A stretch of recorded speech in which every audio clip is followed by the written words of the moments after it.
माता की जय, भारत माता की जय, भारत माता की जय, कलकत्ता माता की जय, कलकत्ता माता की जय, कलकत्ता माता की जय.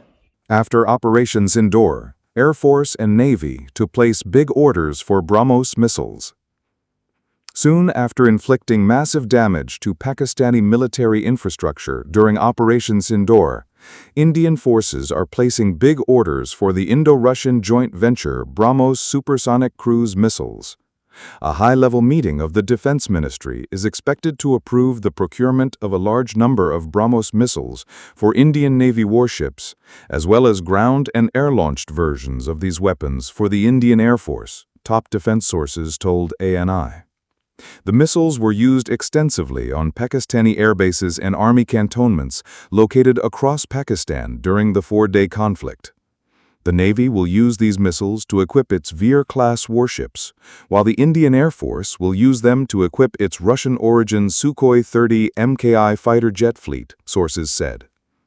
Recently, Prime Minister Narendra Modi praised the performance of indigenous weapon systems in the conflict, saying, "During Operation Sindoor, the world saw the capabilities of our indigenous weapons.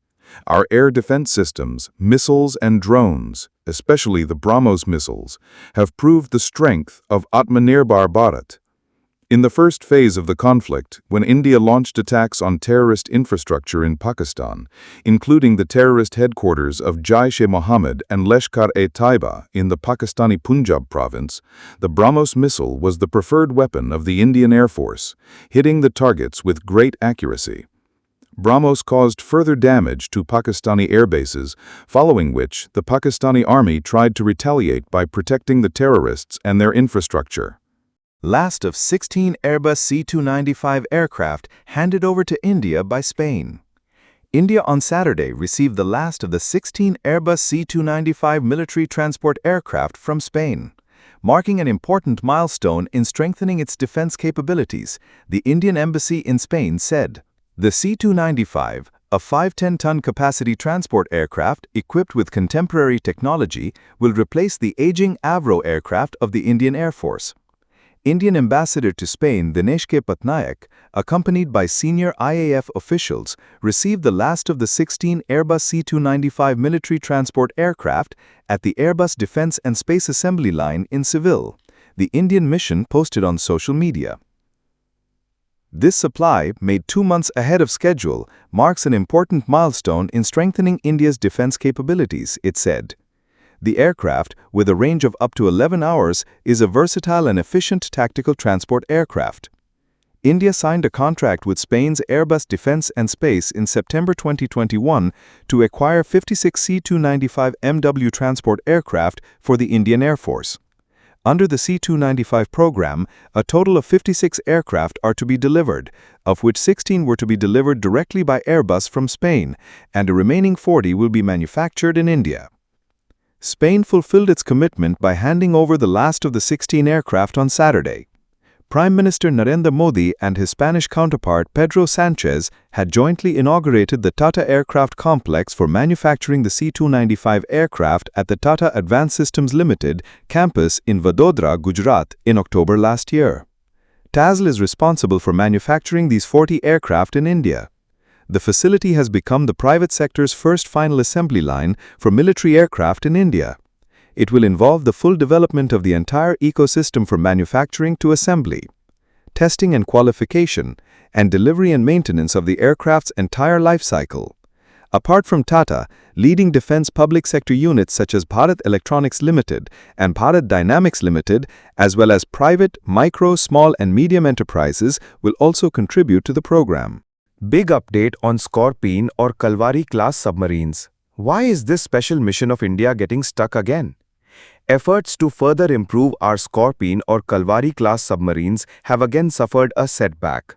They are not yet ready to fit the air-independent propulsion system developed by DRDO.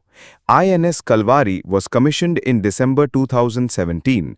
This is the first Scorpene submarine built in Mazgaon Docks Limited (MDL) in collaboration with France. Defense Ministry sources informed TOI that now its repair work will be done in Naval Dockyard, Mumbai. But the earlier plan to install air-independent propulsion plug in it will not be possible. Possibility of delay of 1 more year. According to a source, the fuel cell-based AIP system developed by DRDO's Naval Material Research Lab, in which L&T is the main industrial partner, is still not operational. It is expected to be ready by mid-2026 when the second Scorpene, that is INS Khanderi, comes for its scheduled normal maintenance. After a long delay, the Navy has inducted 6 diesel-electric Scorpene submarines which have been built by Mazgaon Docks Limited in collaboration with the French naval group under Project 75 at a cost of more than Rs 23,000 crore, of which the 6th, that is INS Wagshir, was inducted in January this year. The delay in the AIB project is raising concerns. The delay in the Indian AIB project is a cause of great concern. This project, which was started in 2014, was to be completed in June 2017. Its initial cost was Rs 270 crore. Due to the delay, MDL and Naval Group have signed an agreement on July 23, under which an indigenous AIP energy system plug will be installed in the Scorpene. This is a complex process called jumboization.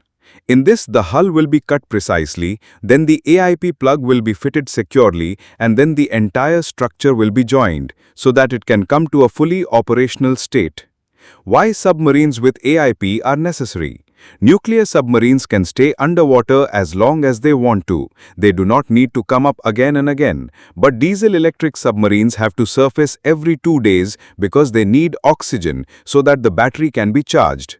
At the same time, submarines with AIP can remain underwater for 2 weeks continuously. Pakistan is also engaged in increasing its strength in the Arabian Sea. It is buying 8 Yuan or Hangor-class submarines from China. These Chinese submarines will already be equipped with air-independent propulsion technology, so its need can be understood for India. Anyway, the number of conventional submarines India has is decreasing. On the other hand, China now has the world's largest navy, which includes more than 50 diesel-electric and 10 nuclear submarines. What else is in the Indian Navy fleet right now? At present, India has 6 Scorpene submarines made in France. There are also old Kilo-class submarines made in Russia, whereas 4 HDW diesel-electric submarines made in Germany are also included in the fleet. By the way, India also has INS Arihant and INS Arighat SSBNs, that is nuclear-powered submarines from which nuclear ballistic missiles can be fired. The third SSBN submarine, INS Aridaman, is to be commissioned this year. The long-pending projects to build 3 additional Scorpene at a cost of Rs 38,000 crore and 6 new-generation diesel-electric submarines with AIP and land attack cruise missiles at a cost of Rs 70,000 crore under Project 75 India at MDL are also yet to be finalized. Bilateral talks between Philippines President and PM Modi, emphasis on increasing partnership in defense sector. Philippines President Ferdinand R. Marcos Jr. held a bilateral meeting with Prime Minister Narendra Modi at Hyderabad House on Tuesday. After the meeting, he praised the growing capabilities and expansion of India's indigenous defense industry. He described the BrahMos project as a major example of India-Philippines defense cooperation. President Marcos said that the Philippines considers India a major partner in accelerating its defense modernization, and both countries are ready to cooperate to keep the Indo-Pacific region free and inclusive. In a joint press statement, he said, "We have agreed to further advance cooperation in the field of defense and security. There has also been an agreement to establish a service-to-service dialogue mechanism for information sharing and training programs between our armies." He said that both countries will intensify efforts such as cooperation between the Navy and Coast Guard, port visits, and capacity building in the maritime sector. President Marcos said that both countries have decided to finalize the bilateral preferential trade agreement quickly. He said, "Our innovative and rapidly growing private enterprises will play an important role in technology transfer, innovation, skill development, and job creation." President Marcos expressed gratitude for the rescue of Filipino citizens by the Indian Navy after the attack by Houthi rebels in 2024. He also strongly condemned the terrorist attack in Pahalgam, Jammu and Kashmir on April 22 and expressed solidarity with India. He said, "We are partners with India in the comprehensive fight against terrorism. I also congratulate India for its steps towards the goal of Developed India 2047 under the leadership of Prime Minister Modi.